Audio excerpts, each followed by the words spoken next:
Amen. Nous bénissons le Seigneur pour ce moment. Un moment si précieux. Nous disons merci à la chorale. Nous allons vous appeler après. Nous aurons besoin de vous vraiment pour nous accompagner. Nous disons merci pour ces moments si précieux d'être dans la présence de Dieu vivant. Nous allons baisser nos têtes pour prier, pour abandonner ce moment encore entre les mains du Seigneur. Éternel notre Dieu, nous sommes dans cette présence. Tu nous as conviés à ta table, Seigneur, et nous sommes affamés et assoiffés de recevoir de toi, Seigneur, ce que tu as prévu. Tu avais dit dans ta parole que le maître avait préparé un repas, un dîner, et demandé d'aller appeler les convives, mais certains convives ont refusé. Mais nous autres qui n'étions même pas prévus à être à ton invitation, Seigneur, traînant dans les rues, dans les poubelles, dans les pourritures de ce monde, Père, tu es venu nous appeler à ta grâce et tu nous as invités à ta table, afin que nous puissions participer aux noces de l'agneau. Éternel, nous te disons merci pour cela. Nous nous disposons, Seigneur, nous savons que nous ne l'avons pas mérité, que c'est une grâce inimaginable que d'être appelés les fils du Dieu vivant, les fils du roi, le Seigneur des Seigneurs.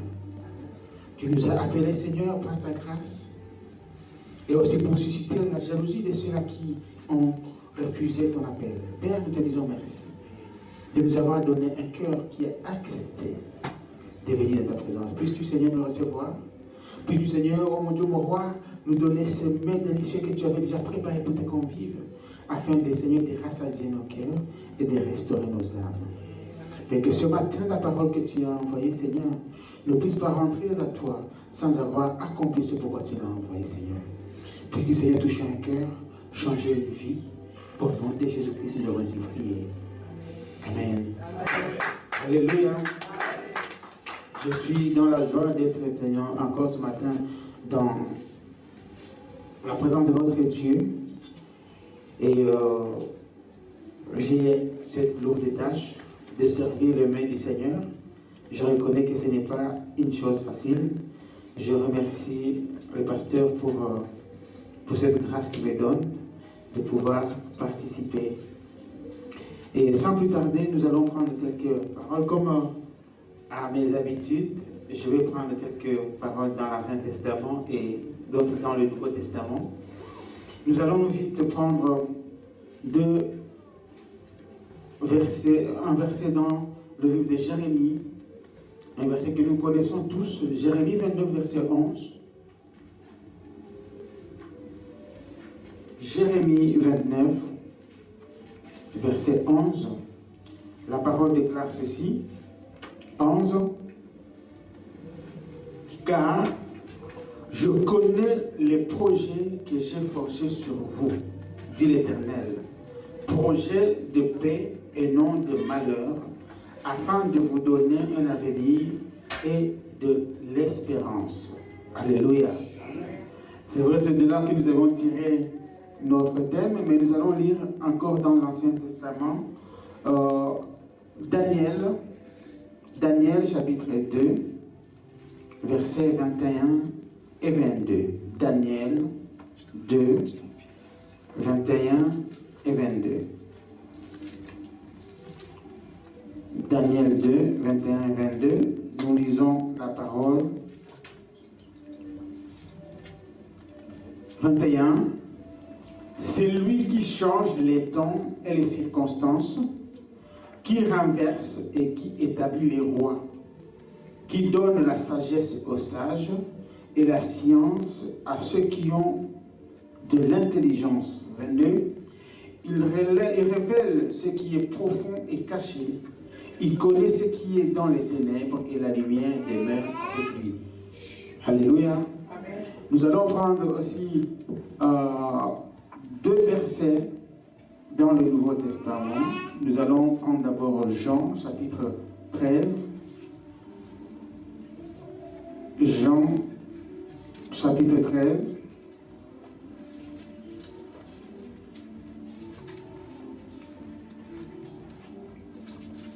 Versets 26 et 27. Jean 13, 26 et 27. Ici, on parle de la passion de Christ, mais de la Sainte Seine où Judas va sortir. 26, la parole dit, Jésus répondit, c'est celui à qui je donnerai le morceau trempé. Et ayant trempé le morceau, il le donna à Judas, fils de Simon l'Iscariote. 27. Dès que le morceau fut donné, Satan entra dans Judas. Jésus lui dit, ce que tu fais, fais-le promptement. Pour dire, fais-le rapidement. Et nous prenons Actes des Apôtres, chapitre 1er, et nous lisons le seul verset 7. Actes des Apôtres, chapitre 1er, verset 7. La parole déclare, il leur répondit, ce n'est pas à vous de connaître les temps ou le moment que le Père a fixé de sa propre autorité. Amen. Est-ce que nous pouvons acclamer la parole du Seigneur? Alléluia. De ces 4 lectures, nous pouvons comprendre que nous sommes en train de parler de quelque chose de si précieux, de si précis. Et je pense que si nous arrivons à comprendre la notion dont nous allons parler aujourd'hui, si nous arrivons à le comprendre, toute notre existence va être chamboulée. Tout va changer. La façon dont nous travaillons, la façon dont nous servons Dieu, la façon dont nous prenons les choses de Dieu, la façon dont nous traitons les circonstances qui nous entourent, devrait changer à partir de ce jour. Alléluia. Pourquoi je dis cela? Parce que parmi nous, nous avons plusieurs confusions. La confusion règne dans beaucoup d'aspects de nos vies. Et j'aimerais bien apporter une petite lumière afin de pouvoir voir le chemin de la foi et le chemin par lequel nous devons continuer à servir Dieu.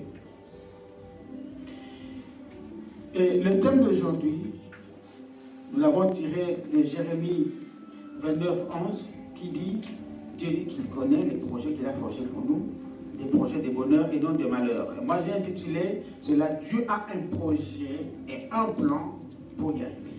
Dieu a un projet pour ta vie, un plan pour y arriver. Dis-le à ton voisin, Dieu a un plan, un projet pour toi, un plan pour y arriver. Dieu a un projet pour ta vie, mais il a aussi un plan pour y arriver. Amen. Alléluia. Amen. Le projet de Dieu, la plupart des fois nous ne le comprenons pas. Nous nous retrouvons dans des situations où des choses nous arrivent et la question que la plupart, c'est normal, c'est humain que nous nous posons, pourquoi cela m'arrive-t-il? Certains vont dire, je sers Dieu, je jeûne autant de jours par an ou par mois. Certains vont dire, je paie ma dîme, je paie mes offrandes, je me préserve du péché. Mais pourquoi ces circonstances fâcheuses, pourquoi ces mauvaises choses m'arrivent-elles? Alléluia. Amen.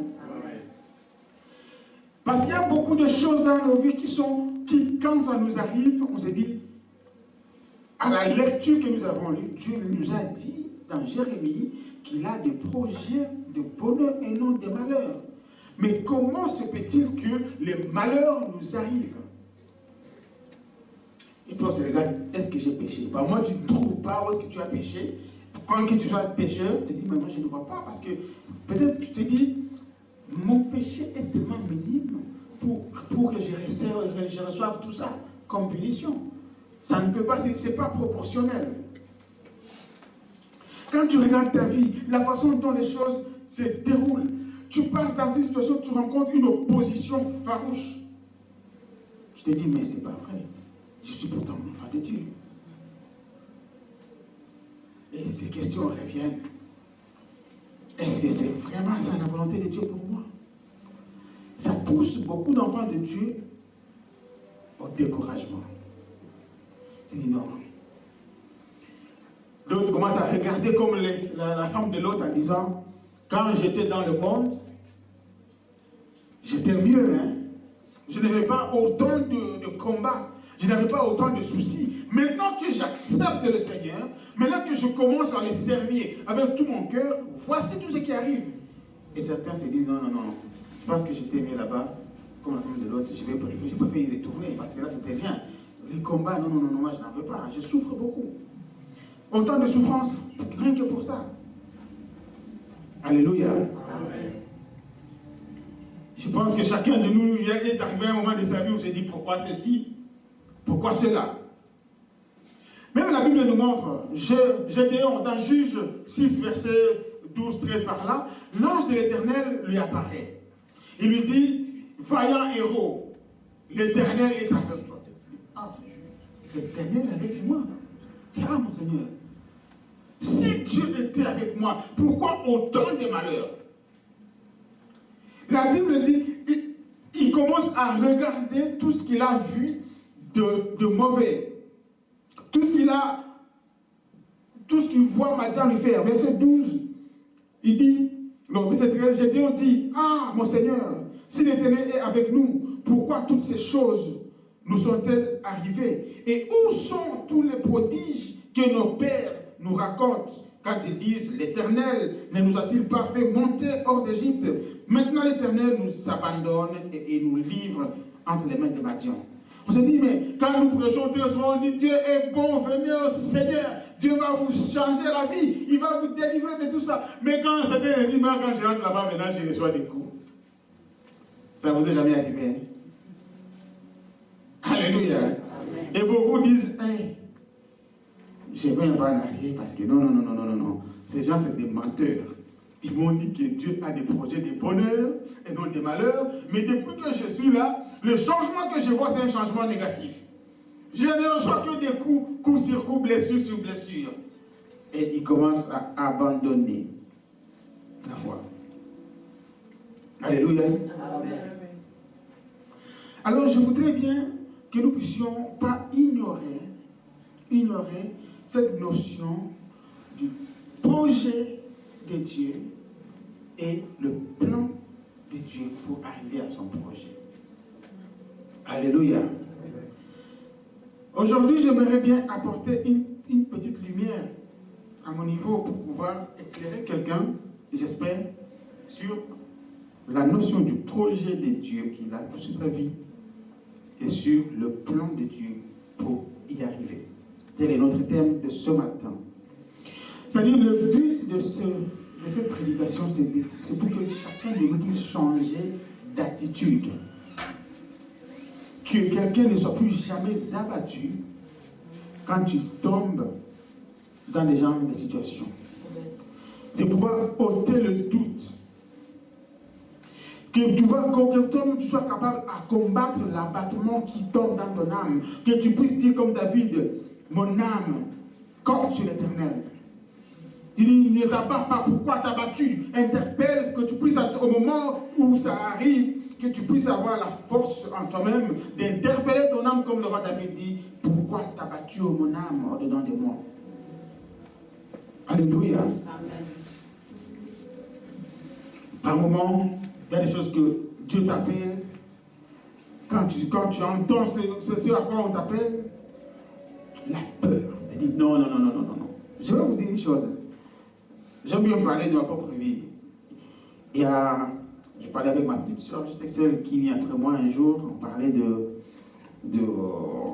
la vie, de comment les parents ont vécu, et je parlais de moi-même, de comment je voudrais, mes aspirations dans l'œuvre de Dieu, et puis il me dit, hey, tu es malade, tu n'as pas pris des leçons, tu as vu le combat, tu veux te livrer à ce genre de combat? Je lui ai dit non. En tout cas, moi, je te décourage. Parce que moi, je sais, on a vu combien c'était le combat dès qu'on a commencé. La différence entre avant qu'on soit dans les Seigneurs et après, il y a eu tellement de combats qui se disent non, Richard, je te dis, moi, je te le conseille. La peur des combats. Alléluia. Amen. Mais moi, j'aimerais bien que ce matin, chacun de nous puisse être capable de faire confiance en Dieu, quel que soit les temps, et les circonstances. Alléluia. Tel est le but de ce message. Est-ce que nous sommes là ce matin? Donc, comprends bien que, selon ce qu'il a dit dans Jérémie, Dieu a un plan dans ta vie. Il veut te mener quelque part. Oui, il a un objectif. C'est-à-dire, la volonté de Dieu, c'est l'objectif où il veut te faire arriver. La volonté de Dieu, quand tu te dis, tu te marieras. Tu te dis, ah, je vais me marier. Il te dit, tu enfanteras. Ah, j'enfanterai. Oui, il te dit, tu travailleras. Ok. Il te dit par moment même, je te guérirai. Je suis l'Éternel qui te guérit, mais par moment, il te dit, je te guérirai. Mais par moment, je me marierai, j'enfanterai, j'aurai le travail, je ferai ceci, je ferai cela. Ce sont des projets. Il te dit, voilà, l'objectif de Dieu, c'est de t'amener à cette position heureuse. En disant, dans le mariage, c'est une position heureuse. Le travail que tu cherches, toi qui es au chômage, c'est une position heureuse. L'enfantement que tu cherches, c'est une position heureuse. C'est un projet de bonheur. Alléluia. C'est un projet de bonheur. Il veut te voir sourire. Il veut te voir dans la joie. Son occupation, c'est de te faire du bien. Maintenant, ce que nous devons comprendre, c'est que le fait d'avoir un projet, nous avons déjà tous eu des projets. Tu vas dire, par exemple, je prends un exemple en disant, bon, je vais construire une maison. Dans l'idée de construire une maison, je l'avais comme ça. Tu peux pas prendre l'architecte. Vous vous asseyez, je fais 2 chambres, 3 chambres, je veux le salon qui soit grand. Et quand on t'amène ton projet sur papier, est-ce que tu as la maison? Est-ce que ça ressemble réellement à la réalité de la maison? Tu as sur papier des écrits, des lignes, des dimensions, des mesures, de ceci, de cela. Et puis, quelque part, on t'amène maintenant le prix. Bon, le coût, ça sera comme ça, comme ça. Même si on t'a montré le coût et même que tu as l'argent dans la poche, est-ce que tu as la maison? De la même manière, Dieu a dit à chacun de nous qu'il a des projets de bonheur. Quand tu rentres dans ta maison, quand on dit clé sur porte, tu ouvres, tu rentres, la sensation que tu as dit, waouh, j'y suis arrivé. Les sourires, qu'est-ce qu'on fait souvent? Pendaison crémaillère, les amis, venez célébrons ma nouvelle maison, je suis dedans. Venez, nous allons fêter, parce que c'est une situation heureuse. Mais maintenant, avant, entre le projet que tu as entre les mains et arriver à avoir la maison et entrer dedans, il y a tout un cheminement. Et ce cheminement, c'est ça le plan de Dieu. Il a un plan pour te faire sortir de la situation de départ à la situation d'arrivée. Ce n'est pas un claquement de doigts la plupart des fois, il y a un cheminement. Je me souviens bien, je vais donner un exemple. Bon, j'étais un jeune célibataire, je voulais me marier, on mettait la pression au pays même. Pourquoi? Tu as fini tes études, tu attends quoi? Et qu'on sort. Bon, sinon tu trouves une femme ici et qu'on sort. J'ai dit non. On a eu des discussions bizarres avec mon père. Et puis, c'est passé. On a passé plusieurs années, presque 5.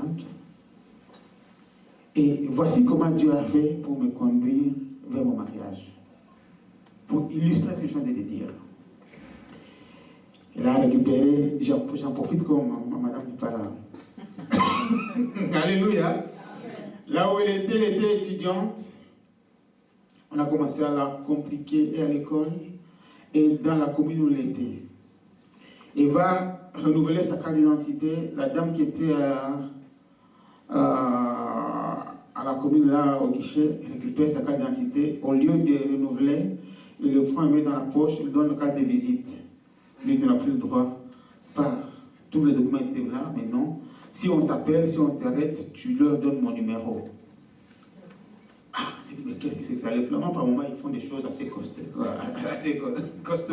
Elle était dans une communion, dans un coin flamand, là-bas. Elle ne savait plus quoi faire. Elle s'est retrouvée là-bas maintenant. Elle a son appartement. Elle a son job d'étudiant. Elle a ses études qu'elle a terminées. Mais on dit non. On ne va pas renouveler. Tu reviens, je ne sais pas quoi, comme vous demandez de faire, mais la dame ne veut pas. Il va faire quoi? Tu es devant un agent communal. Elle se retrouve en train de chercher des avocats à gauche, à droite. Et un jeune homme avec qui on parlait, disant on ne sait pas comment faire, se disait non, il faut peut-être partir de là. Et voici que ce jeune homme avec qui je travaillais me dit, j'ai quelqu'un que tu peux aider.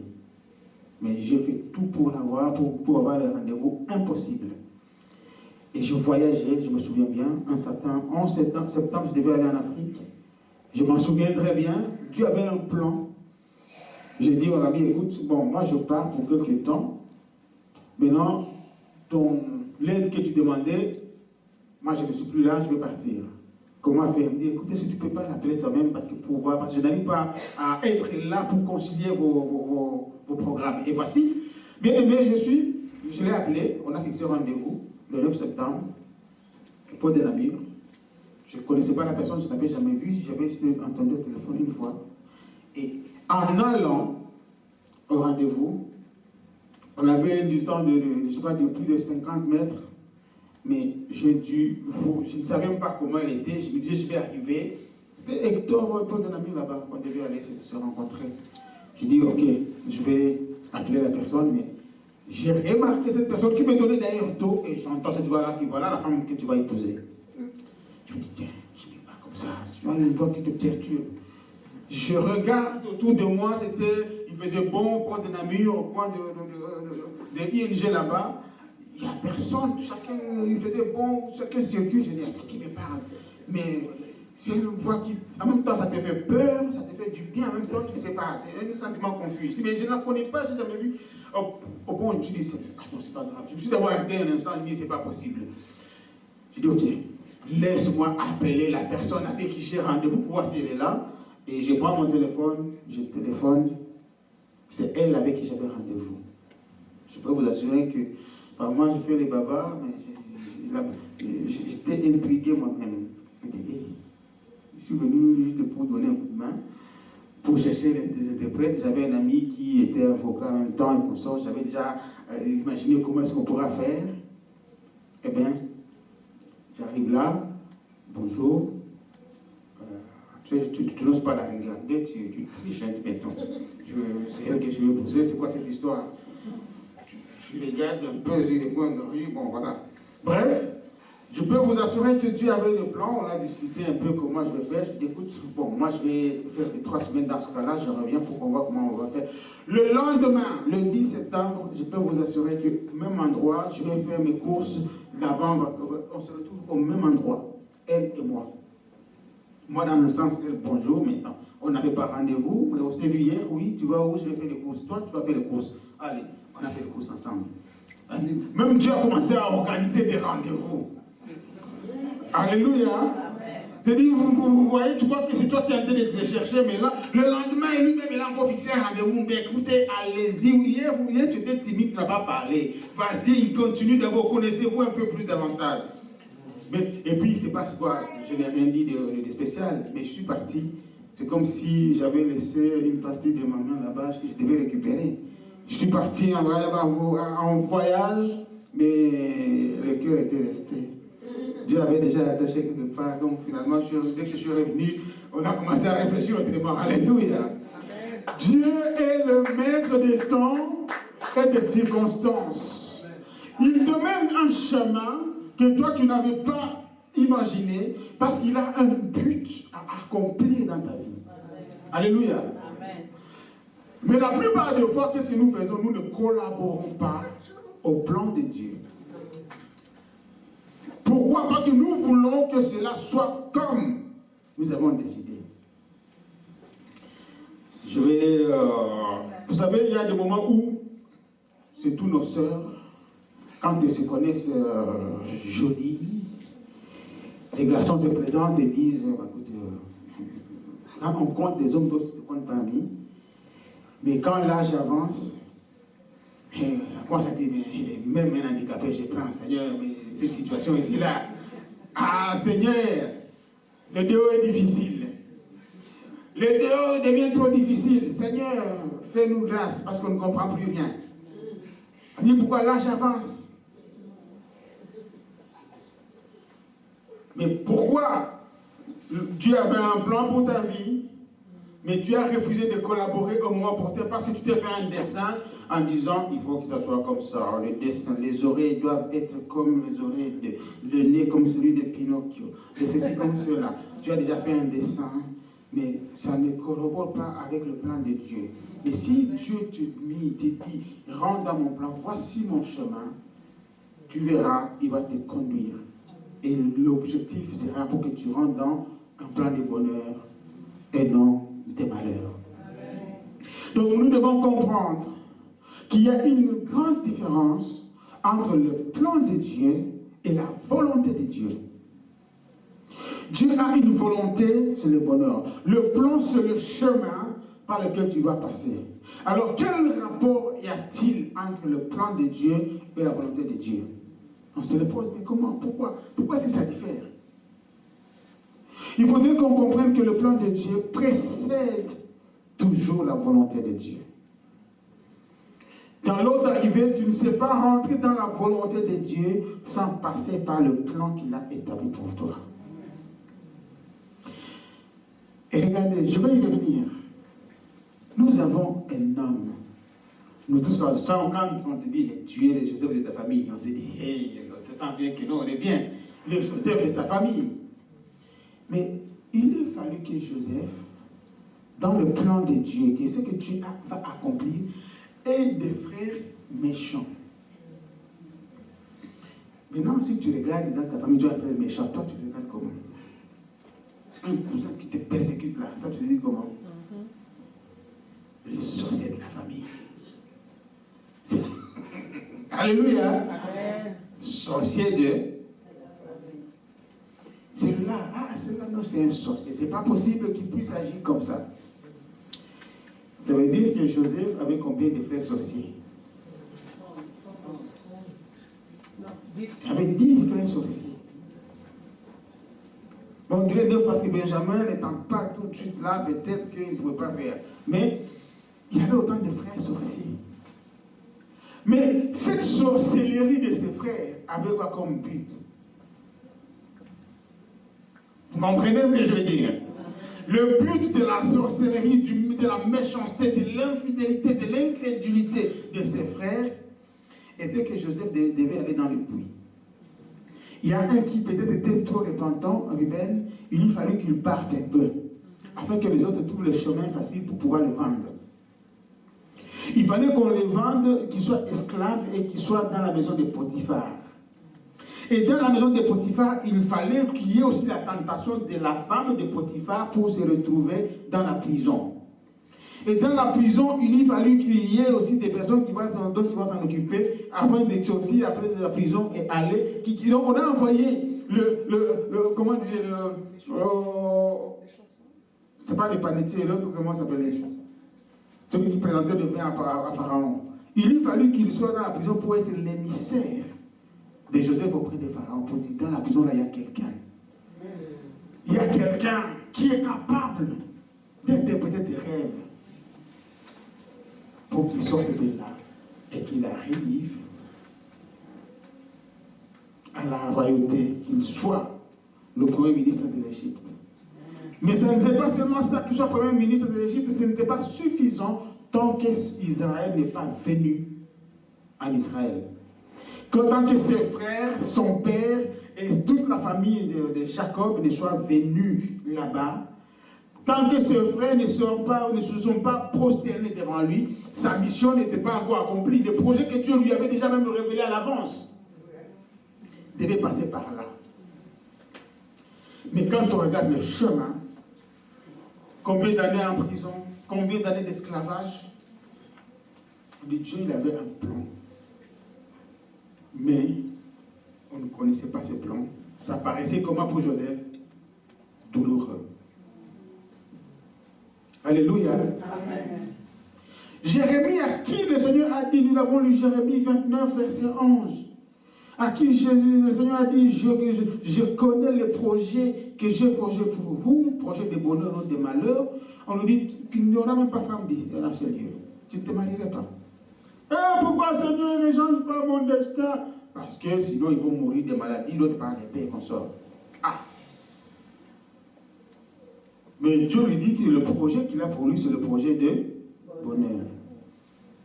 Il se retrouve en prison, il se retrouve dans le puits, il se retrouve banni même. Mais Dieu savait où est-ce qu'il l'a mené. Alors, les chansons, effectivement, qui s'est retrouvé en prison pour ramener, pour être l'émissaire, pour aller dire à Pharaon que Joseph est là. Il y a un Joseph là-bas, pas que c'est celui-là. Bien aimé, le plan de Dieu, c'est le parcours que Dieu utilise pour atteindre sa volonté pour nous, n'est-ce pas? Et la volonté de Dieu, c'est le but ultime que Dieu veut que nous puissions atteindre. Après avoir utilisé son plan. Amen. Alors, maintenant, à ce qui nous concerne, nous, aujourd'hui, Daniel nous dit une chose très importante. Daniel 2, verset 21, il est dit qu'il change les temps et les circonstances. Le temps dans lequel tu étais, tu te dis, voilà, je suis ici, là, je suis en train de me chercher. Vous savez, vraiment, de toute façon, je disais à mon épouse, pendant qu'on s'est cherché, on s'est cherché, on s'est dit, voilà, je devais maintenant me marier, j'ai l'âge, bon, je ne vais pas aller chercher au pays. Je rencontre une collègue avec qui on était à la faculté de la pharmacie, avant qu'on me refuse l'équivalence. On était en pharmacie, une arabe, et puis elle me dit, mais quand je regarde tous ces gens, nos frères et sœurs qui ont en train de vouloir nous obliger d'épouser, ça me désole. Est-ce qu'on ne peut pas se marier, on fuit, on va ailleurs? Parce que je sais même si je reste ici, ça va créer des problèmes. On se marie, mon frère, je te connais depuis l'ILB. Et puis on fuit, on va peut-être dans ton pays, on part. Parce que ces garçons qu'on a été nous présenter ici, ça ne va pas. On était en train de lui coller un certain Mustapha, mais il ne voulait pas parler de ça. Il était prêt à tout pour fuir Mustapha. C'est un type que je connais, qui traîne et qui ne fait rien. Bon, elle était occupée de miens en pharmacie. Comment ça se fait qu'on veut lui poser des gars comme ça? On a fréquenté ce genre de personnes. Mais le plan de Dieu n'était pas celui-là. Alléluia. Amen. Mais est-ce que nous cherchons à savoir c'est quoi d'abord le but de Dieu? Où est-ce qu'il veut t'amener? Il veut t'amener à quelque chose de précieux, de glorieux. Mais tu refuses le chemin. Daniel te dit, il change le temps et les circonstances. Quand tu regardes tout ce qui s'agite autour de toi, tu vas te rendre compte que tu es allé dans une direction, mais à un certain moment, lui-même te change de direction afin de t'amener là où il veut que tu ailles. Joseph se voyait l'intendant de ses biens dans la terre de Canaan, avec ses frères, des biens de son père. Parce que le père même l'initiait à ça, lui donnait des responsabilités de telle sorte qu'il soit comme ça. Mais il ne se voyait pas exercer ses rêves en Égypte. Nous sommes là. Donc, je voudrais que nous comprenions alors que dans le plan de Dieu, il y a certaines souffrances que Dieu avait prévues pour t'amener à comprendre certaines choses, pour que tu puisses acquérir de l'expérience, pour que tu puisses acquérir de la maturité, pour que tu puisses acquérir de la connaissance. Il t'amène d'abord pour que tu puisses apprécier le bonheur qu'il a envie de te donner, il t'amène d'abord par certaines difficultés, par certaines souffrances, par certains problèmes, par certaines oppositions, par certains manques, afin que tu puisses arriver là où tu dois arriver, mais que tu puisses apprécier le cadeau qu'il a prévu pour toi. Il a un cadeau magnifique, mais si tu ne passais pas par là, tu risques de le minimiser et de ne pas le prendre comme un cadeau. Beaucoup se disent, moi aussi je le mérite. On fait d'être comme des Géasi, on lui dit, prends mon bâton, va poser sur la femme, sur l'enfant qui est mort, il reviendra à la vie. Il arrive là-bas, il regarde l'enfant, il dit, moi aussi je le mérite quand même. Je suis quand même le serviteur d'Élie. Maintenant, moi je mets le bâton, il se rend compte qu'il se passe quoi? Rien. Il dit, mais pourquoi ça ne marche pas? Mais il y a aussi certains échecs qui arrivent dans ta vie parce que Dieu a besoin que tu le cherches davantage. Il trouve que dans la situation, tu sais, tu peux être serviteur de Dieu. On te dit, on t'amène des situations, tu pries, tu as une guérison par exemple, tu imposes les mains, les démons partent, ils fuient. Ok, tu imposes les mains, il y a une guérison qui s'opère. Tu te dis, yes, on y va. Tu arrives, tu commences à sentir que non, l'onction est là, il t'a oint. Mais lui, il voulait t'amener à un niveau supérieur. Et toi, tu commences à sentir que non, moi, en tout cas, moi, je pose les mains les malades. Après, une fois, il se dit, ok, ça va dans ce cas-là. Tu arrives, tu poses comme d'habitude, les mains comme d'habitude, il ne se passe rien. C'est pourquoi il fait comme ça pour te réveiller. Oh. Mais d'habitude, ça se passe comme ça. Tu analyses toutes les situations comme avant, c'est la même chose. Mais là, tu sais, ça ne marche pas. Tu dis, mais pourquoi aujourd'hui ça ne marche pas? Alors que Dieu t'attend à la montagne là-bas. Comme on dit à Mangengenge. Il a besoin que tu cherches encore sa face, que tu montes encore de cran parce qu'il a besoin de t'amener encore plus haut. Alors, à un certain moment, tu rencontres cette résistance pour que tu reviennes de toi-même, que tu cherches encore sa face. Parce que tu as tendance à l'oublier que c'est lui qui est le maître des temps et des circonstances. Alléluia. Dans l'Acte des Apôtres, chapitre 1er, verset 7, il dit, ce n'est pas à vous de connaître les temps et les moments.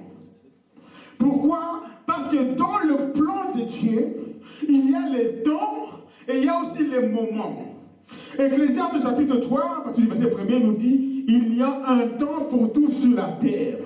Il y a un temps pour naître, il y a un temps pour mourir, il y a un temps pour embrasser, et il y a un temps pour se séparer des embrassades. Il y a un temps pour tout sur la terre, dit l'Ecclésiaste. Alléluia. Mais Dieu dit aux disciples qui voulaient savoir le temps que Dieu reviendra, il dit, ce n'est pas à vous de connaître les temps et les moments. Les moments, ici le temps c'est la période où tu es, mais le moment c'est l'opportunité maintenant que tu as à l'instant là. On dit voilà, tu as saisi le moment de Dieu. Ce n'est pas, c'est pas le moment d'une force qu'on faisait en physique de deuxième de l'humanité là-bas, où on dit c'est la force par la distance. Non, c'est l'instant précis que Dieu était prêt à accomplir certaines choses dans ta vie. Que tu mets, c'est comme le moment dans la piscine de Bethsaïda. Il faudrait saisir l'instant où l'eau est en ébullition pour se jeter dedans afin d'obtenir quoi? La guérison. Mais si tu te jettes avant que l'eau soit en ébullition, tu auras quelque chose. Si tu te jettes après cela, tu auras quelque chose. Mais le moment, c'est cette opportunité. Il faut demander à Dieu le discernement de ne pas louper cet instant si précieux que le moment de Dieu. Le temps où on dit, c'est nous sommes rentrés dans la saison, cette période-ci, il veut déverser. Il dit, dans les derniers jours, je déverserai mon esprit sur toute chair. Ce n'est pas un jour, mais il y a un moment où le Seigneur est disposé à changer les temps et les circonstances de ta vie. Mais le moment est là, il faut que toi aussi tu sois là. Il faut, le moment de plonger, il faut que toi tu puisses plonger et rentrer afin de bénéficier de cela. Amen. Alléluia. Amen. Il y a un temps pour tout. Le temps pour pleurer, oui. Les obstacles, oui. Les douleurs, oui. Mais aussi il y a un temps pour rire. Il y a un temps pour rire. Et je prie que le Seigneur te fasse rentrer dans ce moment où le bonheur te cherche. Ou comme on dit, il leur donnera la bénédiction de te suivre. Tu veux passer par là, c'est la bénédiction qui te dit, tu ne passeras pas. Il faut qu'on rentre dans ta maison. Je prie que le Seigneur puisse amener ce moment et que tu sois que tu sois lucide pour ne pas passer à côté de cet instant-là et que tu puisses bénéficier de tous les bienfaits que Dieu veut te faire. Parce que son occupation majeure, c'est le projet de bonheur pour ta vie. C'est le projet de paix pour ta vie. C'est pour que tu aies de l'espérance et que tu aies un avenir. Et un avenir comme il se doit, comme un enfant de Dieu. Amen. Mais oui, quand nous prêchons très souvent, nous oublions qu'il y a un chemin entre le début et la fin, entre l'objectif de Dieu et le point où nous sommes, qu'il y a un cheminement que Dieu peut te faire passer. Les épreuves de la vie. Alléluia. Israël s'est retrouvé en Égypte. Était-ce la volonté de Dieu? Alléluia. Bien, bien. Israël est parti. D'ailleurs, avant Israël, Abraham lui-même se retrouvait en Égypte avec Sarah. Était-ce la volonté de Dieu? C'était le plan de Dieu, mais ce n'était pas la volonté de Dieu. Avant de quitter Charan, Dieu lui a dit, je vais te donner un pays. Il lui a montré le pays de Canaan. Il n'allait pas en Égypte, il allait en Canaan. Mais dans le plan, les bifurcations, les problèmes qui se sont surgis, il s'est retrouvé en Égypte. Et dès la finalité d'Abraham, l'Égypte, ce n'était pas le but que Dieu voulait qu'ils aillent en Égypte. Il fallait qu'il fasse demi-tour. Il a créé des temps là-bas où on a pris sa femme, mais on a même chassé les retournés, non? Alléluia. Amen. On a pris sa femme, Dieu a frappé le Pharaon, on l'a sauté. On l'a chassé de l'Égypte. Et même quand Israël devait quitter l'Égypte, tout Israël, ils sont partis, on les a chassés d'abord. Sortez, tous nos premiers ne sont morts à cause de vous. Sortez, prenez. Même tout ce que vous voulez prendre, prenez, mais sortez quand même. Vous voulez prendre nos outils, nos vases d'or, prenez, mais sortez. Il devait retourner. Le plan de Dieu pour Israël, c'était la terre promise, Canaan. Mais dans un temps, nous devons comprendre qu'ils sont partis là-bas, ils ont trouvé d'abord une certaine paix. Ils ont prospéré à Goshen. Goshen était devenu pour eux le havre de paix. Au point qu'ils risquaient de penser que c'était ça le plan de Dieu dans leur vie. Donc plutôt que ça le projet de Dieu dans leur vie. Et cela a duré 400 ans, 430 ans, qu'ils étaient là dans la confusion, en train de confondre le plan de Dieu et le projet de Dieu. Mais quand Dieu voulait accomplir réellement son projet, il a emmené un pharaon qui avait oublié qu'il y avait Joseph. Cet homme a commencé à le maltraiter. Il a commencé à le maltraiter. Et à cause de la maltraitance, ils se sont souvenus qu'ils avaient un Dieu. Ils ont commencé à crier à Dieu. Au point où Dieu lui-même dit, le cri de mon peuple est arrivé jusqu'à... Et qu'est-ce qu'il fait Dieu? Il envoie Moïse. Mais quand il dit Moïse, il dit, voilà mon projet. Prends ce peuple, amène-le dans son lieu de destination, amène-le à Canaan. Est-ce que Dieu lui a dit que Pharaon va refuser au début? Au début, Dieu ne lui a pas dit que non, va chercher ce peuple, mais tu ne l'auras pas. Elle dit, va. Il dit, je te donne un signe. Mais Dieu savait que le signe qu'il lui donne est suffisant. Non, pour convaincre Pharaon. Non. Et puis encore, à 4 reprises dans l'Exode, il dit à Moïse, j'endurcirai le cœur de Pharaon. À 4 reprises, il lui dit, j'endurcirai moi-même le cœur de Pharaon. Va. L'opposition que tu rencontres là dans ta vie, par moment, on se dit, on commence à chercher les sorciers de la famille. Et les sorciers, et les combats. Au nom de Jésus, je prie. Tu es de briser le plan de Dieu. Voilà pourquoi nous devons demander le discernement. Parce que tu viens de là, je brise. Mais c'est son plan lui-même. Amen. Donc vraiment, tu pries, tu te rends compte même, depuis que tu as été débrisé, il se passe quelque chose. Non. Depuis que tu as été tu nettoies, tu chasses. Tu chasses quoi? Dieu lui-même est en train d'endurcir le cœur des pharaons. Mais l'objectif, non seulement, c'est, il sait bien qu'il va t'amener, mais il veut que sa gloire soit manifeste, que tu puisses y tirer de la raison. Voici pourquoi Gédéon lui dit, qu'est-ce que nous racontent nos pères? Ils nous racontent les prodiges du Dieu qui est venu les chercher où? De l'Égypte. Il nous montre que Dieu les a sortis par une main forte. Il l'a sorti en ouvrant la mer. Il l'a sorti en faisant ceci. Il les a nourris par les cailles. Il a fait telle chose pour les amener dans la terre où ils sont.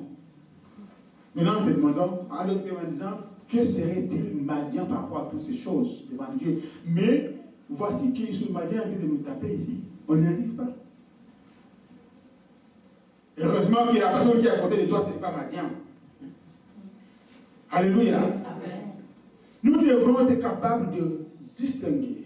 Nous devons demander à Dieu de nous donner le discernement entre le plan de Dieu et les attaques de l'ennemi. Parce qu'on ne peut pas dire que les attaques de l'ennemi n'existent pas. Certes, l'ennemi attaque de son propre fond. Il dit voilà, je vais lui faire du mal.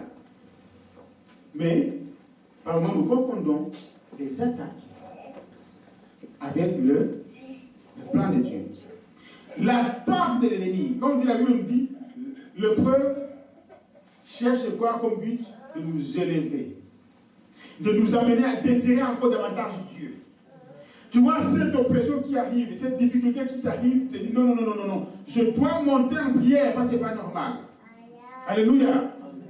Tu as des difficultés qui te disent non. Cette difficulté-là me pousse à chercher encore la face de Dieu. Tu te rends compte que sans qu'on l'ait demandé ici, tu prends une semaine de jeûne de prière. Tu cherches la face de Dieu et tu es sérieux dans cela. Et tu sens que tu es fortifié. Tu prends 21 jours, tu es fortifié. Tu prends 40 jours, tu es fortifié. Parce qu'il t'amène les difficultés qu'il a dit, je dois les surmonter. Et tu vois que quand tu pries, tu es au taquet, tu pries avec force, avec conviction. Et après les choses se décantent.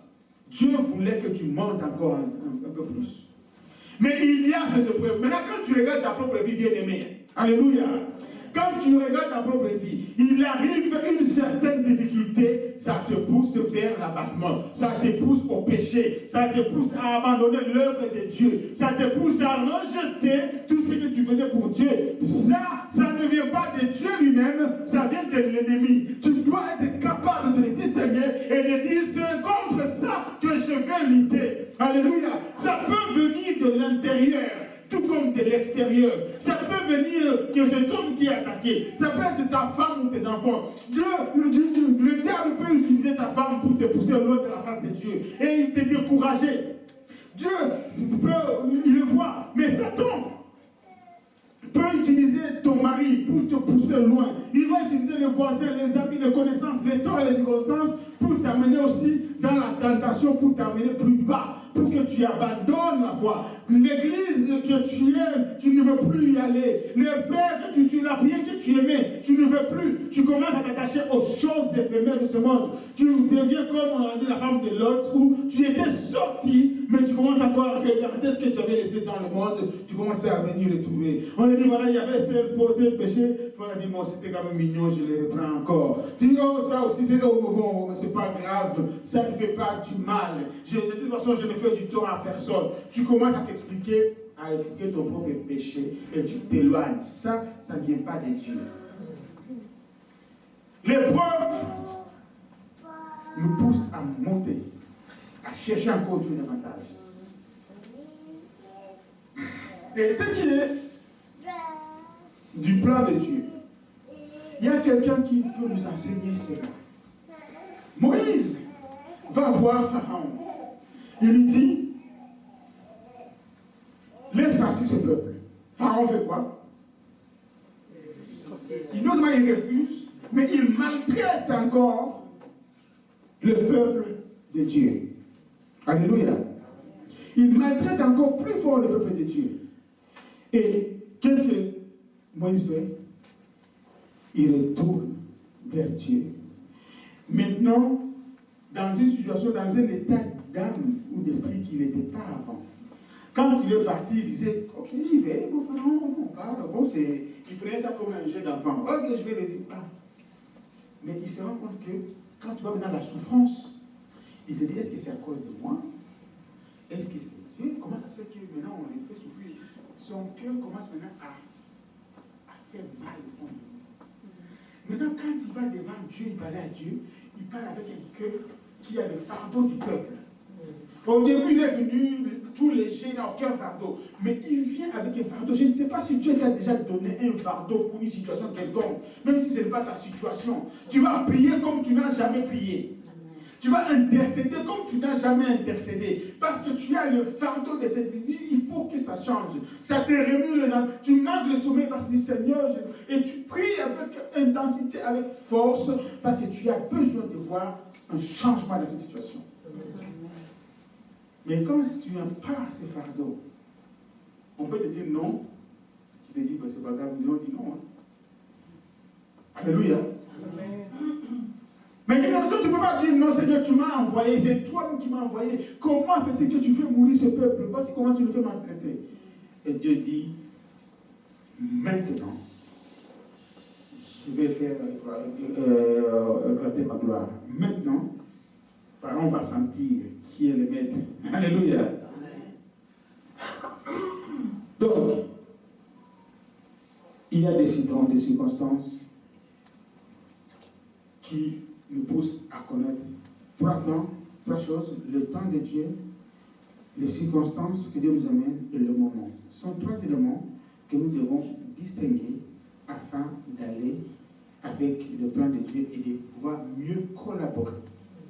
Je dis de pouvoir mieux collaborer avec le plan de Dieu. Parce que cette difficulté qui t'arrive, ce manque d'argent, de travail, ça ne fonctionne pas et qu'on sort. Par moments, ce n'est pas toujours les forces des ténèbres qui te combattent. Dieu te veut à l'intercession. Dieu veut te voir chercher sa face. Dieu est en train de t'attirer à lui. Le cri d'Israël, la souffrance que lui a imposé Pharaon est arrivée jusqu'à lui. Le peuple a tellement crié vers lui que Dieu a envoyé Moïse pour le sortir, pour accomplir le plan qu'il avait dit depuis Abraham. Mais ça traînait. Habakkuk 2 nous dit, verset 3, si cette prophétie traîne, attends-la. Elle court vers son temps. Son temps a déjà été fixé. Mais même si elle tarde, toi, ne lâche pas prise. Toi, demeure ferme. Attends-la. Il t'a promis des choses. Dieu a promis le bonheur. Dieu a promis des choses. Tu ne le vois pas encore arriver. Mais Habakkuk te dit, cette promesse s'accomplira. Et puis, Dieu signe en disant, ça s'accomplira certainement. Amen. Dieu avait dit à Abraham, tu vas enfanter. Sarah a attendu combien d'années? 25 ans, avant de voir cette promesse s'accomplir. Mais quand on te promet, tu dis, voilà, je vais te donner 50 €. Viens lundi, tu ne me trouves pas aujourd'hui, donc je ne sais pas pour le moment, attends un peu, te dire, frère, c'est un menteur. Et je vais me le publier sur les réseaux sociaux. Menteur. Il a dit qu'il a promis, mais il ne respecte jamais sa parole. Jamais. On ne peut pas lui faire confiance. Mais si Dieu a le temps est passé par là pour changer les temps et les circonstances, et tu es assez spirituel pour comprendre ces choses. Donc, nous voulons dire une chose. La volonté de Dieu est toujours une réalité heureuse, n'est-ce pas pour nous? Mais je voudrais que tu saches une chose et que tu mettes ça dans ta tête, que dans le plan de Dieu, il y a des souffrances. Mais ces souffrances sont utiles à la volonté de Dieu. Est-ce que je me fais comprendre? Dans le plan de Dieu, il y a des souffrances qui t'arrivent, mais ce sont des souffrances qui sont utiles pour t'amener à entrer dans la volonté de Dieu. Donc, certaines souffrances, tu dois les regarder et comprendre que c'est Dieu qui t'amène par là, parce qu'il t'amène quelque part. Je donne un exemple pour illustrer cela. Dès midi, il faut que je puisse penser à chuter. Il faut que je puisse donner un exemple pour cela. Jean 3,16 dit quoi? Car Dieu a tant aimé le monde qu'il a donné son Fils unique afin que quiconque croit en lui ne périsse jamais, mais qu'il ait la vie. Donc, dans cette parole, Dieu a besoin de faire quoi? De te sauver, de te délivrer de puissance du péché de la mort, de la puissance du péché de la mort. Amen. Et dans sa présence, il a pris son Fils unique. Il dit, toi, va les sauver. N'est-ce pas ça? Il prend son Fils unique, va, toi, tu seras par toi que le monde sera sauvé. Voilà pourquoi il est sauveur. Le sauveur de l'humanité, c'est Jésus. Nous sommes d'accord avec cette réalité? Mais nous allons prendre Ésaïe 53, verset 3 à 7, puis le verset 10. Est-ce qu'on peut nous projeter Ésaïe 53, verset 3 à 7, puis le verset 10? Que dit la parole par rapport au plan de Dieu pour le salut de l'humanité? Parce qu'ici, j'ai quelques fois que je vais juste aller plus vite, mais ici, je voudrais qu'on comprenne. Il dit, méprisez et abandonnez des hommes, hors d'eux, et habitués à la souffrance. Semblable à celui dont on se détourne le visage, nous l'avons dédaigné et nous avons fait aucun cas de lui. C'est qui celui-là? Pourquoi est-ce qu'il est devenu homme de douleur? C'était dans le plan de Dieu qu'il soit ainsi. C'était même annoncé d'ailleurs pour lui. Et par moi, dans ta vie, on ne l'a pas encore annoncé. Le prophète ne doit pas venir te dire chaque fois que tu vas souffrir. Alléluia. Tu risques comme des fois, toi tu risques de fuir l'église. Si je vais te dire, ouais, tu vas souffrir, si tu vas sentir là, Dieu a envoyé un plan là-bas, tu vas, comme dit, tu vas voir, c'est les pleurs avant que tu arrives. Qui va rester ici? Donc dites-moi la vérité. On va te dire que là où tu es assis là-bas, tu vas souffrir. Les maladies vont venir sur toi, les problèmes vont se déferler sur toi pour que Dieu te... Tu as dit non. L'église là, je ne veux pas. Alors Dieu s'est dit, pour que tu ne fuis pas, il ne te dit pas. Alléluia. La suite dit, cependant, ce sont nos souffrances qu'il a portées, c'est de nos douleurs qu'il s'est chargé, et nous l'avons considéré comme puni, frappé de Dieu et humilié. Mais il était blessé. Tu auras des blessures, il faut comprendre. Tu auras des souffrances, tu seras humilié. Donc reviens le premier verset qui précédait. Il dit cependant, tu auras des souffrances, tu auras des douleurs, tu seras puni, tu seras frappé et humilié. Cependant, le verset suivant, il dit, mais lui, il a été blessé, donc le blessé tu vas avoir pour briser, donc le châtiment qui nous donne la paix est tombé sur lui. Maintenant, le verset 10 dit quoi? Il a plu. C'est là que je voulais en arriver. Il a plu. Dieu a voulu cela. S'il vous plaît, si vous avez le plaisir, on dirait qu'il a pris le plaisir à Dieu. Il a plu à Dieu, à l'Éternel, de le briser par la souffrance. Dieu veut t'amener dans le plan. Le but de Dieu, c'était de te délivrer. C'est ça le but, rechercher. Mais dans le plan pour y arriver, il a choisi qu'il devait passer par le brisement de Jésus lui-même. Par quoi? Toi, quand on marche sur ton orteil, tu as vu comment tu cries. On marche un peu sur ton orteil, tu cries, tu frappes, tu dis des mots qu'on ne peut pas dire, parce qu'on a marché juste sur ton petit doigt. Mais Dieu lui-même, dans sa préséance, lui qui est capable de sauver sans briser Jésus, Mais il l'a plu, il a voulu qu'il soit ainsi, et ainsi soit-il, qu'il passe par la souffrance, et après avoir livré sa vie en sacrifice pour le péché, on dit il verra une postérité, il va gagner maintenant les âmes. Vous serez des enfants de Dieu, il y aura une postérité, se prolongera ce jour, il ressuscitera pour ainsi dire, et l'œuvre de l'Éternel prospérera entre ses mains. Il faut qu'aujourd'hui, nous puissions être en train de parler de l'œuvre de l'Éternel à travers le nom et l'œuvre, la souffrance, le sang de Jésus. Voilà ce qui était dans le plan de Dieu, mais l'objectif, le but, le projet, c'était le salut de ton âme. Il en est ainsi pour nos vies. Nous pouvons être dans une situation, mais Dieu a préparé un cheminement qui n'est pas toujours le plus glorieux, mais afin de nous amener dans quelque chose d'heureux, dans une situation heureuse. Est-ce que je me fais comprendre? Alors, chrétien qui est là, pleurnichard. Chrétien, comme disait un cousin qui nous a quittés récemment, on était un tournoi de famille, il était là, et puis j'avais une petite tête avec mon père.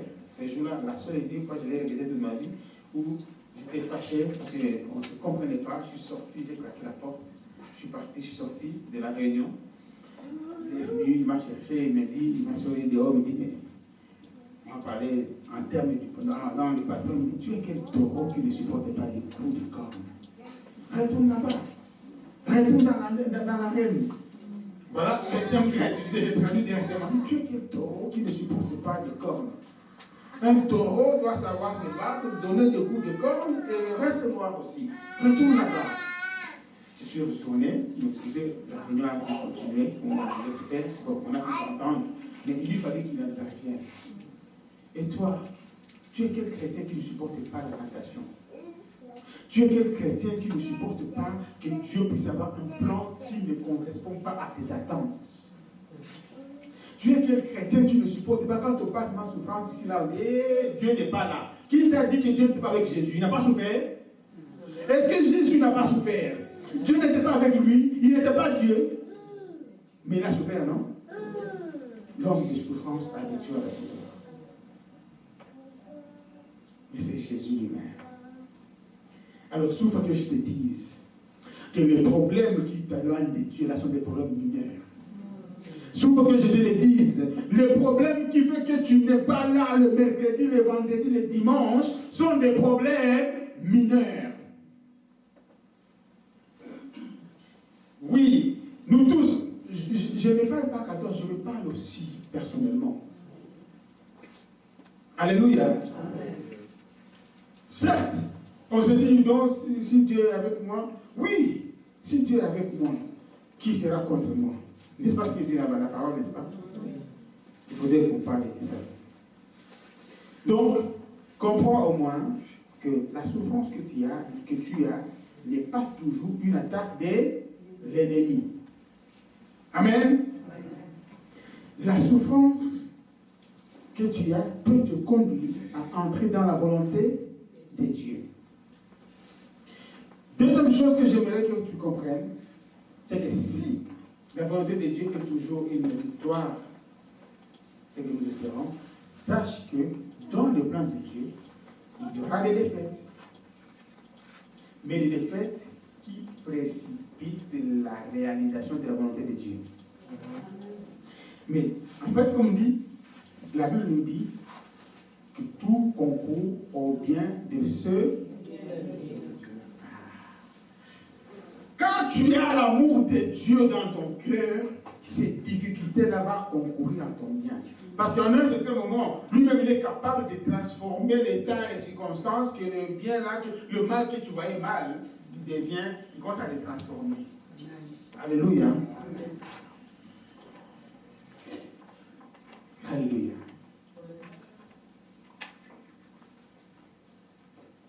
Nous avons autre chose, parce qu'il faudrait que nous puissions avancer. La volonté de Dieu, nous avons parlé de ça dans la vie de Joseph. Si la volonté de Dieu est toujours fidélité, je voudrais que chaque chrétien aujourd'hui, chaque membre de cette église sache que dans le plan de Dieu, il y aura ou il y a des infidélités et trahison des hommes. Les hommes peuvent te trahir, les hommes peuvent être infidèles, mais leur trahison, leur infidélité, pour toi, c'est utile pour la volonté de Dieu dans ta vie. Si Joseph n'avait pas ce fait, on l'a dit, on va revenir là-dessus, l'infidélité, la trahison des frères de Joseph ont fait que Joseph rentre dans le plan de Dieu. Alléluia. Nul n'était cela, ça ne se passait pas. Amen. Amen. Pour que nous puissions, il y a des choses que nous arrivons à voir. Dieu avait un plan, il lui fallut que Pharaon tue tous les enfants de mâles en Égypte et sortir Moïse, afin que Moïse soit celui qui va revenir pour sortir les plans. Voyez comment Dieu fait. Dieu a des plans que nous ne comprenons pas, mais soyons grands. Il dit, il donne de l'intelligence, soyons intelligents. Et si nous manque la sagesse, demandons à lui de nous donner la sagesse. Amen. Amen. Donc, dans la volonté de Dieu, comment je peux dire? Il y a la partie de la fidélité. On a parlé de Sarah, n'est-ce pas? Est-ce qu'on peut me projeter Hébreux 10, verset 23?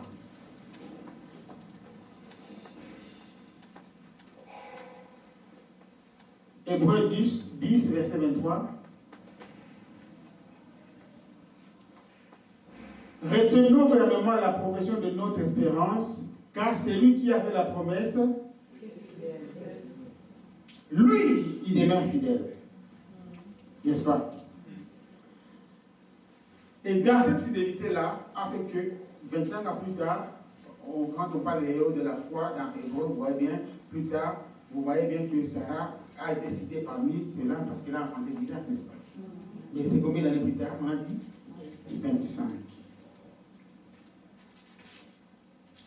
L'autre chose que moi je voulais dire par rapport à la volonté de Dieu, avant d'appeler la chorale, parce qu'il faudrait que nous puissions prier réellement. Vous voyez, avant d'arriver là, nous avons parlé de Judas, n'est-ce pas? Judas, nous avons lu dans Jean 13, 26, 27. Jean 13, 26, 27, il se passe quelque chose. Ils sont autour de la table. Jésus parle de sa passion, de comment on va l'arrêter, on va le tuer, comment il sera trahi, et on demande qui va te trahir. C'est qui osera faire ça? Et puis il dit, c'est lui à qui je donnerai le morceau trempé. Il prend le morceau, vous voyez bien comment ça se passe, il dit la Bible, il trempe, et il donne à Judas. Donc Jésus était capable de vous dire que c'est lui qui va faire le trahir, n'est-ce pas? Nous connaissons Pierre. Il avait un tempérament fougueux. Il ne supportait pas certaines choses. Mais comment se fait-il que Pierre soit resté tranquille à ce moment-là de regarder? Il y a un moment qu'on ne comprend pas. Et Jésus prend la parole. Le verset suivant, 27, il lui dit quoi? Ce que tu as à faire, fais-le promptement, fais-le rapidement, fais-le immédiatement. N'est-ce pas? Jésus était pressé de rentrer dans la volonté de Dieu, d'accomplir la volonté de Dieu. Il savait là où, il avait même dit comment ça va se passer. Mais il avait hâte de te sauver. Il avait hâte d'aller à la croix pour accomplir la mission pour laquelle il est envoyé sur la terre, ça veut dire te sauver. Mais en retour, maintenant, qu'est-ce qu'il attend de toi? Est-ce que tu t'es déjà posé cette question? Il a aussi hâte de te voir avoir hâte, si je me excuse-moi de cette tautologie, de l'aimer comme ton sauveur. Il a hâte de le voir lui donner ta vie. Il a hâte de te voir dire Seigneur, je te donne ma vie. Il a hâte de te voir lui donner ta vie. Il a hâte de te voir le servir avec empressement. Il a hâte. De la même manière qu'il a dit à Judas, ce que tu as à faire, fais-le promptement. Il te dit aussi aujourd'hui, ce que tu as à faire pour Dieu, fais-le promptement. Ce que tu as à faire pour Dieu dans ta vie, lui donner ta propre vie, le servir, fais-le promptement. Il veut que cet empressement prenne ton cœur, que ce soit le moteur qui fait palpiter ton cœur. Le moteur de ta vie dit, je veux faire aussi sa volonté. Amen. Est-ce que nous comprenons? Dieu a hâte de te voir le servir. L'avant-dernière chose que je vais dire, c'est que la volonté de Dieu est toujours, excuse-moi, un repos et une tranquillité. Mais, il y a toujours un mais, je voudrais qu'on sache que dans le plan de Dieu, il y a des difficultés accrues, mais ces difficultés-là sont utiles pour nous amener dans notre terre de tranquillité. Amen. Prenons Exode 2, 23 et 24. Vous savez ce qui se passe là dans cette partie-là? Dieu avait promis. Il dit, longtemps après, le roi d'Égypte mourut et les enfants d'Israël gémissaient encore sous la servitude et poussaient des cris. Ces cris que leur arrachaient leurs serviteurs montaient jusqu'à Dieu, n'est-ce pas? Dans quel but? Dieu a laissé qu'on les opprime et ça les a poussés à chercher Dieu davantage, à crier à Dieu. Et Dieu les a ramenés, où ça? À Canaan, dans la terre promise, qui était leur terre de tranquillité. Donc la volonté de Dieu nous parle des choses heureuses. Je parle de la volonté de Dieu, des choses heureuses, tranquilles. Mais dans son plan, toutes les fois que nous allons dans les endroits que Dieu, écoutez bien, n'a pas prévu pour nous, chaque fois que nous allons dans des lieux que Dieu n'a pas prévu pour nous, lui-même Dieu s'arrange. Lui-même Dieu s'arrange pour que tu aies une perte de tranquillité dans ces lieux-là, que tu partes de là. Quand tu vas dans des lieux qu'il n'a pas prévu, pendant un moment, tu peux croire que c'est bon, mais lui va s'arranger là pour te dire non. Là où tu es, ce n'est pas là, afin que tu ailles là où il veut t'amener. Il veut t'amener plus loin. Et tu ne comprends pas. Tu ne vois pas que ta situation te plaît, vraiment. Donc quand tu regardes ta vie spirituelle, tu dis que c'est bon, c'est comme ça que ça doit être. Quand tu regardes ta vie financière, tu dis c'est bon, c'est là que je devais arriver. Quand tu vois ta vie maritale, tu dis c'est là que je devais arriver.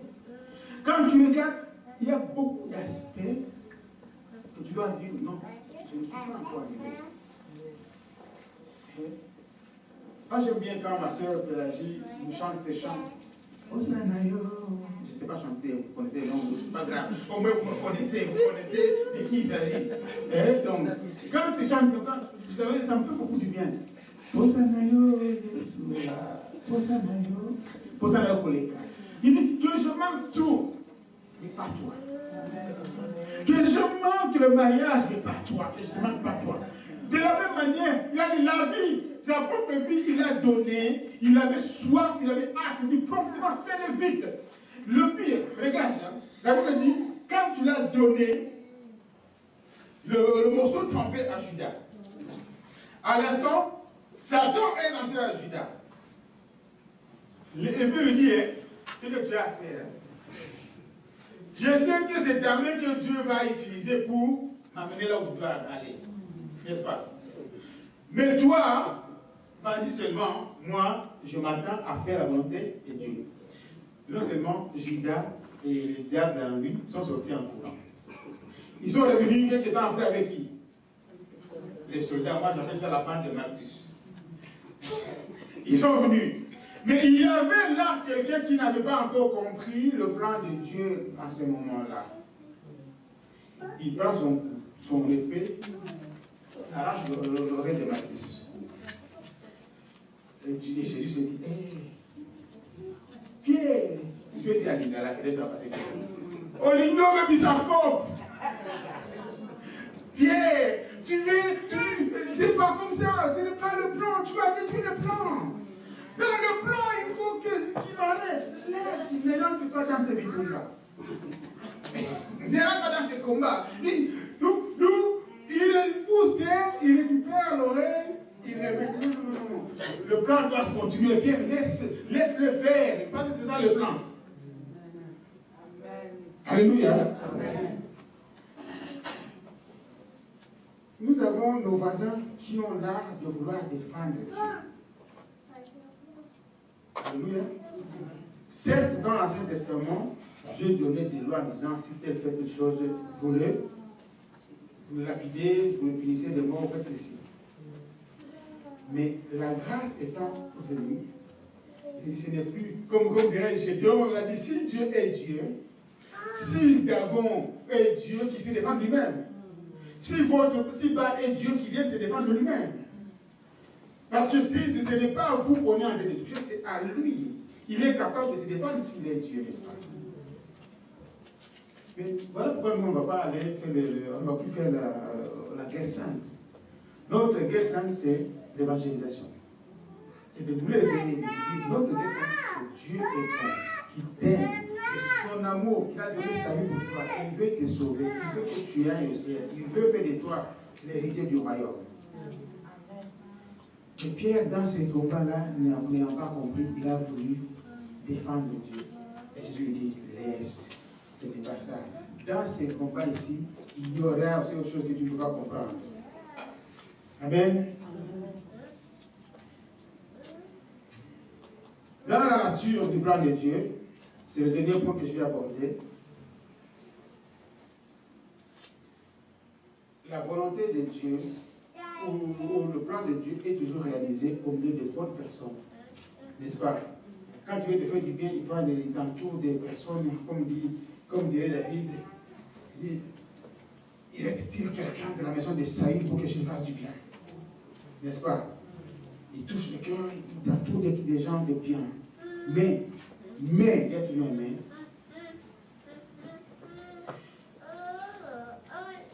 Comment je peux dire ça? Dans le plan de Dieu, il va te mettre à côté de quelqu'un de dur, de difficile. En principe, il va te faire du bien, mais d'abord, il ne t'entoure pas des personnes qu'on dit non seulement d'un caractère, comment dire les Belges ici, exécrable. Il prend quelqu'un de dur, comme dire, tu vois, dire qu'il est méchant. Tu vois, comme si tu ne veux pas le dire, il est méchant. Comme il a fait avec le Pharaon. Au départ, par rapport à Moïse, par exemple, le Pharaon était bon. Il a gardé, il a connu ce Pharaon. Mais sur un moment, il a commencé à faire des choses qui n'étaient pas bonnes. Maintenant, pour terminer, bien aimé, voici ce que nous devons comprendre en conclusion de ce message. Laisse-moi faire parler la parole, comme dit souvent le berger. Il dit, laisse la Bible parler. J'ai déjà évoqué ces mots, ces versets, mais j'aimerais bien qu'on les lise doucement ensemble et qu'on comprenne ce qu'il en est ensemble. Romains 8. Nous allons prendre le verset 28, puis nous allons prendre le verset 30 à 39. Et nous allons aller étape par étape. Alléluia. Amen. Romains 8, verset 28, que dit la parole? Nous savons du reste que toutes choses concourent au bien de ceux qui aiment Dieu et de ceux qui sont appelés selon son dessein. Donc tout ce que tu vois là-bas, ce combat, les temps, les circonstances, je l'ai bien montré gentiment, concourt à ton bien. Pourquoi? Parce que tu aimes Dieu. C'est ce que j'espère, que tu aimes réellement Dieu. Ce que j'espère, c'est qu'il a réellement la première place de ton cœur. Et ces choses-là, c'est pour toi. Alors, nous lisons verset 30 à 31 pour continuer. On va jusqu'au 39. On laisse le 29. 30. 30 dit, et ceux qu'il a prédestinés, il les a aussi appelés. Et ceux qu'il a appelés, il les a aussi justifiés. Et ceux qu'il a justifiés, il les a aussi glorifiés.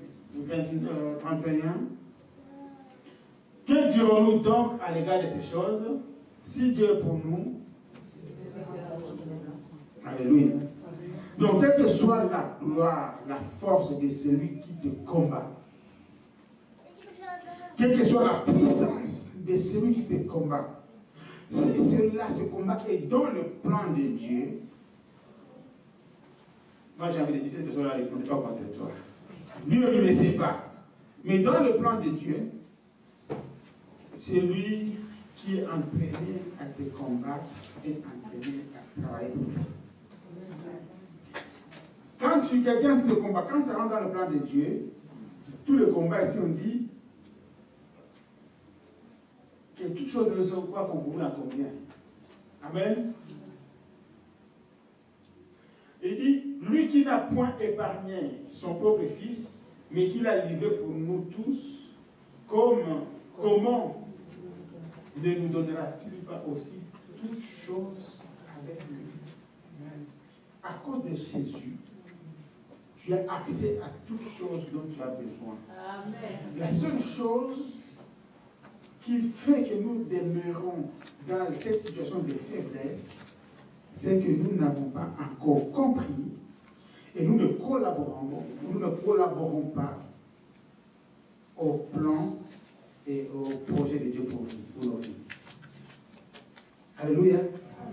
Le plan de Dieu est là, mais nous ne le comprenons pas. Nous nous retrouvons en train de combattre, de lutter contre le plan de Dieu. Et pour finir, même l'objectif, le projet que Dieu a forgé pour nous, nous sommes en train de refuser bruyamment d'y entrer. Pourquoi? Parce qu'il nous a manqué de discernement. Il élève ces personnes qui vont nous combattre, mais tout cela doit concourir à notre bien pour nous amener à rentrer dans notre destinée. Judas, ce qu'il a fait, la trahison, c'était quoi? Il collaborait ou pas? Il voulait du mal, il voulait le vendre, je vais me faire des sous, mais c'était pour collaborer à la volonté de Dieu. Il était dans le plan de Dieu, il a collaboré sans le savoir. Souvent, le pasteur dit qu'il y a des personnes qui Dieu veut faire toucher les pénaltys. Et Judas a touché les pénaltys. Il a fait une faute qui lui a été fatale. Le 33 dit quoi? Et ça, c'est une parole que j'ai dit pour moi, pour tous les sorciers qui travaillent contre toi, les sorciers de ta famille, les sorciers qui sont au travail, dans ton entourage, le voisin sorcier. C'est pour vous. La Bible dit quoi? Verset 33. Qui accusera? Qui accusera les élus de Dieu? Et la réponse, il y a dans la salle des gens qui ont fait l'Ouganium, qui ont fait l'analyse sémantique, qui ont étudié le grammaire, le précis de grammaire Maurice Grévis. C'est Dieu qui justifie. Il y a quoi? Regardez bien. Qui accusera les élus? Il y a quoi? Point d'interrogation. C'est-à-dire, on se demande même qui a osé. C'est une question qu'on se pose. Qui va accuser? Il y en a qui accusent finalement. Mais comment ça se fait? Et puis, il dit, c'est Dieu qui justifie. Il y a quoi? Point d'exclamation. Tu as des accusations. Regardez bien. Bon, je ne fais pas du théâtre, mais vous allez comprendre. On prend le point. Pour les cueilleurs, comment on fait? On prend les Buzumbuko, les circonférences, on tourne, pour te mettre un point dedans, en dessous. Mais quand on te dit maintenant que qui va, c'est Dieu qui justifie. C'est-à-dire que Dieu prend ses points d'interrogation, tous ces courbures là où on veut t'amener, il les redresse, mais il met tout en ordre. Alléluia. C'est comme si c'était un ordre. C'est Dieu qui justifie. C'est une affirmation. C'est comme avec exclamation, je ne sais pas comment je peux l'expliquer. Est-ce que c'est même pas une onomatopée, mais c'est comme une sentence qui est donnée. C'est Dieu qui justifie. Mais Dieu justifie qui? Ceux qui sont ses enfants. Dieu justifie ceux qui lui ont donné leur vie. Tu lui as donné ta vie. Alors j'ai envie de dire à quelqu'un, Dieu continuera à te justifier, quels que soient les combats, quelles que soient les attaques des sorciers de ton village, les sorciers de ton travail, les sorciers de ton immeuble, les sorciers de ton quartier, les sorciers que Dieu a ramenés dans les chemins qui te connaissent et qui veulent t'ensorceler, qui sont en train de faire des envoûtements, des incantations contre toi. Dieu te justifiera tant que tu demeures dans la sanctification. Amen.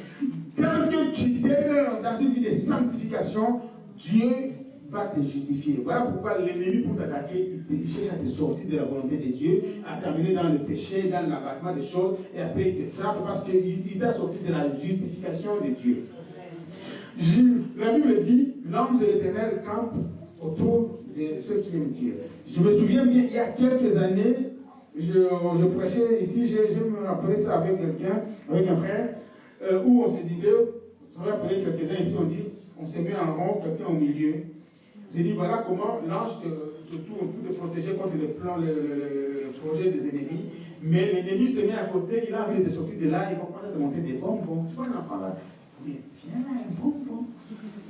Viens, il y a plein de choses. Toi-même, tu commences à déjouer les anges, à chercher un moyen pour les bousculer, pour fuir, et après pour aller récupérer les bonbons, mais les bonbons de l'envoûtement, les bonbons qui t'amènent loin de la face de Dieu. Moi, on commençait à faire des projets, juste, je vais tromper des parents pour qu'ils ne voient pas, parce que moi, j'ai vu aller rencontrer, c'est un type, en plus, il est mignon, en plus, il est comme ça, et puis tu te retrouves dans le péché, et le diable te crible. Tu vas là-bas, tu laisses ta santé, tu vas là-bas, tu laisses ta maternité, tu vas là-bas, tu laisses ton mariage, tu vas là-bas, tu laisses tout ce que le diable peut voler, et puis tu rentres maintenant une coquille vide. Hein, je suis un enfant de Dieu. Mais qui t'a fait sortir de la protection des anges, toi-même, parce que tes yeux ont été trop loin dans le monde. Alléluia. Amen. Donc, tout cela, le verset 34 dit, 34, qui le condamnera? Qui le condamnera? Christ est mort, bien plus, il est ressuscité, il est à la droite du Père et il intercède pour nous. Tant qu'on est ses enfants, tant qu'on vit dans la sanctification, tant qu'on recherche sa face, il est à la droite du Père et il intercède pour nous. Et ça, il faut savoir comment Dieu sait. Hein? Je vais dire à quelqu'un. Il y a des gens qui sont là, ils sont dans la sorcellerie, ils sont en train d'envoûter, ils sont en train de parler des choses.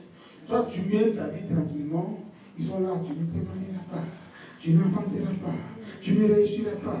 Et comme disait le président, ils sont dans leur monde de ténèbres avec la pierre. Il est dans les yekero, voilà, c'est le mot que je n'ai jamais entendu. Ils sont dans les yekero, voilà. Tu n'auras pas ceci, tu n'auras pas cela, il ne va se marier pas, il ne mangera pas, il ne se rassasiera pas, il ne travaillera pas, tu dis, mais attends.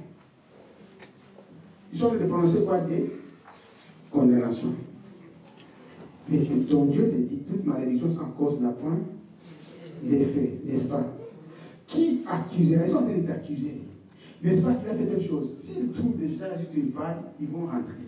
Il dit, Satan, votre adversaire. Satan, l'accusateur. Quand on parle de Job, on dit, les anges, quand on dit, les anges de Dieu s'étaient retrouvés devant Dieu, et Satan, l'accusateur, s'était retrouvé au milieu d'eux. Alors l'accusateur va te chercher. Il faut. Maintenant, tu sais maintenant quand la justification de Dieu, c'est comment? Celui qui est là, et là, tu vois que non, c'est marié Il ne se mariera pas. Il y a beaucoup de Dieu à justifier. Alors on me dit comment? Elle se marie.